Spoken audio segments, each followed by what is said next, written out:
već neko vreme se razmišljam na takmičenja, ali nikad nisam bio siguran šta ću da radim, pošto dosta ljudi ima različite interesovanja na ovom serveru, tako da neke od prvih stvari koje sam se odlučio da radim jeste Yu-Gi-Oh takmičenje, međutim to je više bilo takmičenje mojih drugara koje sam ja 90% organizovao, tako da ovo je prvo moje oficijalno takmičenje vezano za moj YouTube kanal, da sam ga ja kao najavio i sve to, pošto je izašao video mislim 20. juna kad i ovaj post ovdje, to jest ova kaciga koju sam postavio. U svakom slučaju takmičenje je bilo ko će da napravi najbolji oklop za ovu kacigu, i nešto što je zapravo dosta teško, pošto je moja kaciga dosta kartuni, nema neke prevelike detalje, tako da preveliko detaljisanje ne bi izgledalo dobro, ali nikakvo detaljisanje ponovo ne bi izgledalo dobro, tako da malo veći izazov, to sam htio da kažem. Žedan sam. Joj, izvini doktore, čekaj. Bez vode ja sam niko, brate. Što se tiče celokupnog takmičenja, nije ono što sam očekivao. Mislio sam da će biti mnogo više crteža koji su onako, znate, nisu ništa specijalno. Bukvalno obrnuto. Bilo je dosta crteža koji su stvarno lepo izgledali, međutim bilo je dosta stvari koje nisu bili crteži, a prvi od njih jeste od Ice Gamera koji mi je poslao ovaj screenshot. Hvala ti, brate. Znači, nisi se udostojio da uzmeš jebeni PNG moje kacige i da je staviš na ovaj oklop ovdje. I još što je najgore, nacrta je bukvalno ovdje mini mač. E sad, zašto je žut, nemam pojma. Je li ovo vatra, nemam pojma. Da je ovo 3 od 10, možda je 4 od 10. Bukvalno imao si PNG ovdje. Znači, prvu stvar koju sam postavio jeste bio PNG moje kako se zove, kacige. Mogu si uzmeš kako god si htio. I ti uzmeš, ovo nije PNG. Sljedeće što imamo jeste Mikišin rad sa kanala Mikiša, eto zato je on postavio ovo da bi rekao da je sa kanala Mikiša, eto izvolite zapravite kanal Mikiša. Ne, neću staviti link u deskripciju kod tebe. Ako te bude video da si ti stavio komentare, samo ću izbrisati ispore. Ko je napravio ovo, što je zapravo jako zanimljivo, nisam očekivao da će iko da zapravo nacrta moju facu, mislim kao da će nacrtati nešto ispod, što u suštini niko nije radio, tako da eto ti si prvi i jedini koji je stavio nešto ispod te kao maske koju imam. Također nisam očekivao da će imati ovako širok vrat, tako da eto postoji to. U svakom slučaju jako mi se sviđa rad, zato što je jako, ja volim tako jednostavnije radove. Daću mu nekih 6 od 10, tako da eto, svaka čast Mikiša. Nisam ja, nije moj oklop, nema veze sa mnom, ali moram da pokažem rad od kapetana Bana koji je poslao Monkey D. Luffy o njegovom savršenom stilu, tako da to je otprilike, pa ne znam, 9,5 od 10 jebi ga. Da je bila iza srpska zastava, možda bi mu dao 10 od 10, međutim ovako samo 9,5.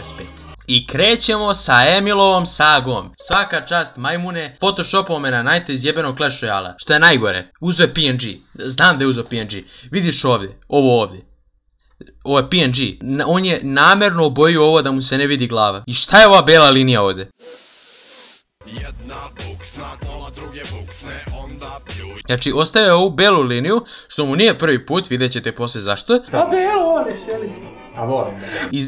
Obojio je ovo. Ne dobro, ali obojio je. 3 od 10. Ponovo jebeni Clash. Sad me photoshopovao na jebenog Mega Knighta. Što je najgore, stvarno se potrudio. Izbrisao mu jebenu glavu. Znači, izbrisao mu je glavu, filovo je ovaj deo, izbrisao je ovo. I ponovo ima bela linija. Bukvalno ponovo ima bela linija. Jel moguće si toliki debil? 7 od 10. Ponovo imamo Photoshop sagu sa Neletom kojim je photoshopovao više puta na Husena Gradaševića sa krvavih njiva. Hao, molim te, vrati se, nedostaješ nam. Ali da, ovaj rad je negde, rećemo 6 od 10, svaka čast. Ironično, jako je čudno koliko sam zapravo Photoshopova dobio. Dobar dan, Mihajlo. Znači, zašto sam dobio ovoliko Photoshopova mene na različitim vojnicima, nemam pojma. Tražio sam oklop, dobio sam kurčinu.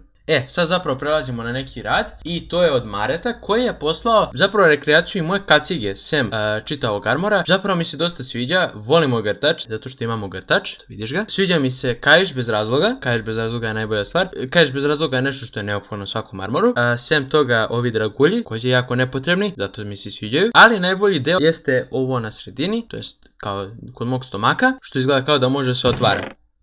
I znate šta to znači? Sad imam gdje da držim kokosa. Tako da hvala ti na oklopu koji mi omogućava da čuvam stvari u sebi, kao linoladu kokos, kokos, protein od kokosa. Usput ne volim kokos, samo da znate, šala. Sad, ovo mi je najjači lik ikad. Znači, on mi je poslao ovo. Znači, poslao mi je ovo. Rekao je da je ovo rad koji je napravio i dobio 5 iz likovnog za ovo. Znači, za likovno je napravio ovo i dobio 5. Sad, imam par pitanja. Prvo, ko bi ti tražio da praviš digitalan rad za likovno? Druga stvar, zašto koji kurac i ovako loša rezolucija? I treća stvar, zašto imaš hrpu teksta ovdje? Pogotovo za likovno. I zašto, mislim, jako je lepo organizovano, razumiješ? Ja onda odem na Google, malo potražim i evo ga, našao sam original. Tako da, eto, izvoli bolju rezoluciju tvog rada. Kasnije ponovo neko našao jebeni sajt. Znači, evo preko kog sajta je i našao. Evo tačno slika ovdje. Ponovo od Mareta imamo ovaj oklop.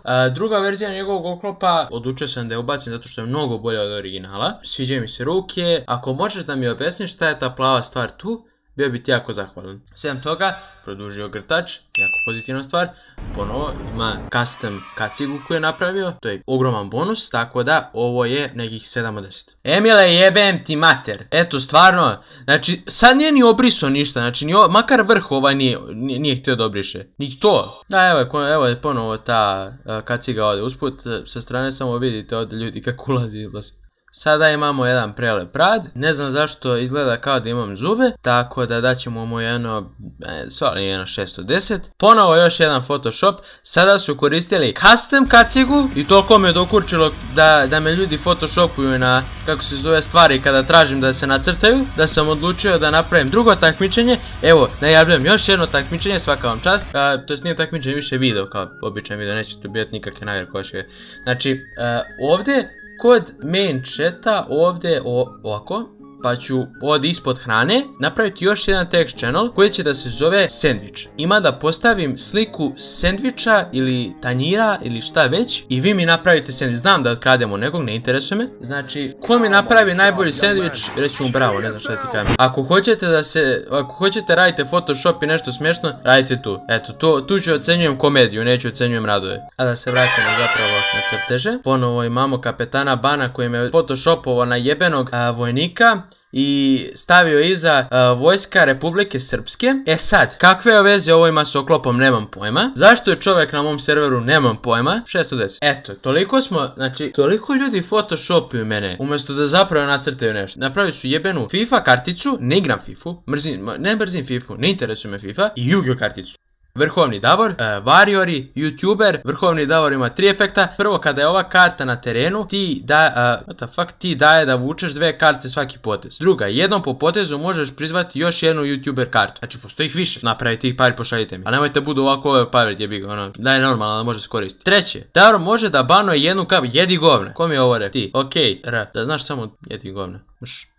Toko jedan. Krmaću jedan. Sad, zašto su mi poslali kerove ovdje? Više puta. Ovo je art, by the way. U artu su mi poslali dva snimka kera. Ne znam, ali su 9 od 10. Sad prelazimo na ekstremne radove. Jedno od najboljih radova koje sam do sad video. Prvi je ovaj. Znači, rekao sam jedan put da volim Sensei iz Undertale-a, zato imam verovatno ovo. Sad, jedini je način da ti možda prepoznaš da je ovo Davor, jeste po oku, po ogromnom D koje je nacrtao ovdje. Sad, da li je ovo oko ili i ovo D? Nemam pojma. I još jedna stvar koju nemam pojma, zašto imam katanu? Šta je ovo ovdje? Da li je ovo štit? Pošto ako štit ne znam šta štiti. I da li je ovo moja kosa? I ti imam belu kosu i ti je duga. I zašto izgleda kao da krši zakone fizike ova kosa? Drugi rad, ja ne znam koja je ovo visina, ovo je tipa 1000 puta 2800 rezolucija. Zašto imamo ovo? Zašto ljudi misle da sam jebena komunjara? Šta je ovo? Ne znam.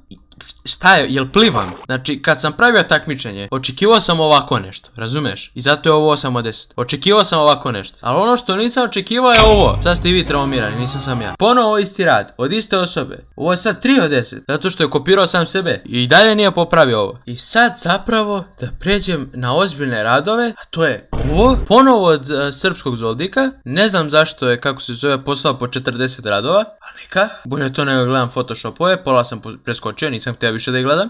Zašto mi oko ispada, nemam pojma. I zašto izgleda kao radim pog face, znači bukvalno derem se ovdje kao tako da 6 od 10. Tako, 5, 6 od 10, 5. Palim te, bože, normalan rad.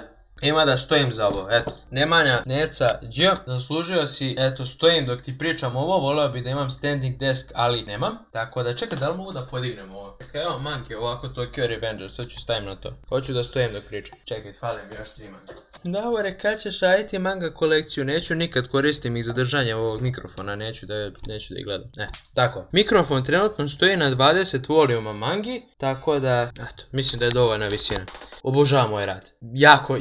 Jako je dobar. Sviđa mi se male reference koje tu stoje kao plašt o kome mi je pričao par puta. Ovo je očigledna referenca na Corazonov plašt. Pitao me da li hoću da ga obojem u crno, to je da li hoće da ga oboju u crno.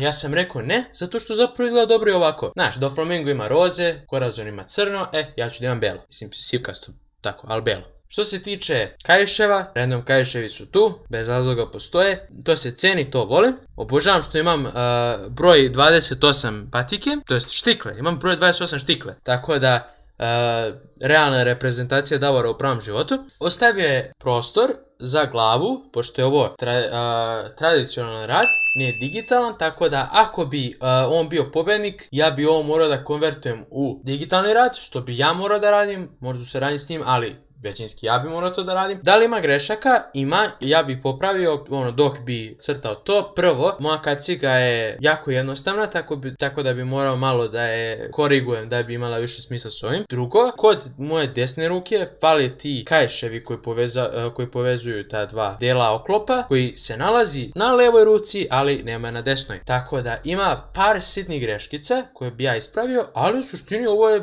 najbolji rad do sada. Tako da ovo je solidni 10 od 10 i mislim da nam je ostao još jedan rad. Valja ti scrollovati dok stojiš. Probaj ti, doktor, jednom da snimiš video dok stojiš svo vreme. To je ti moj challenge.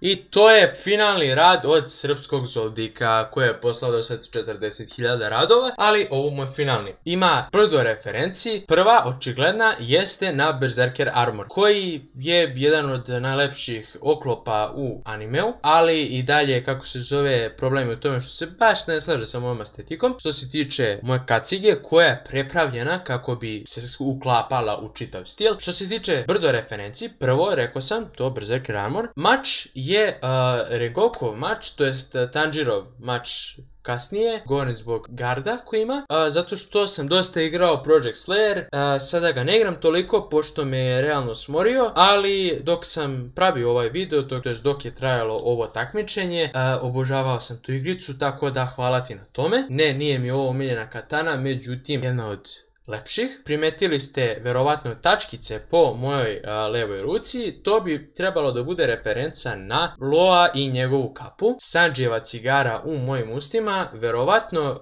ogrtač, kao pozadi bi ponovo trebala da bude referenca na Corazona, pošto je dosta poznato da je moj omiljeni One Piece lik Corazon. Ne znam šta mi je ovo na nozi, ne bi ni da pitam, zato što ispašću jako glup. Tako da nema veze. U svakom slučaju, nažalost, ovo nije stil koji bi ja koristio, tako da je ovo solidnih 9 od 10. I samim tim pobednik je Emilov Mega Knight. Svaka čast Emile, najbolja si osoba na serveru, doću isprebijat ću te posle samo da znaš. Pobednik je Neca Đ sa njegovim radom. Pokušat ću da konvertujem ovu u digitalnu formu i iskoristit ću u jednim od mojih sljedećih videa. Što se tiče ovog videa, to je to otprilike, pogledali smo sve radove i nadam se da su vam se svidjeli. Sljedeće takmičenje, to je sljedeći video na temu Discorda, jeste taj video za sendviče, tako da postavite dosta ideja, ne moraju da budu hrana. Možete postaviti i, ne znam, kamen u sendvič. Kako se zove, lažu ljudi koji ne bi probali. Tako da, ako vam se svidio ovaj video specifični, dalje stojim, samo da se zna, verovatno se čuje razlika u kvalitetu audija, ali nema veze, to je doktorov problem, ne moj. Ostavite like i subscribe, pritisnite zvonce i pridružite se Discord serveru kako biste mogli da učestvujete i eventualno da vidite šta ljudi rade tokom ovog, nazvaćemo, takmičenja ili ideje za video. To je to, hvala doktore ponovo, ćao.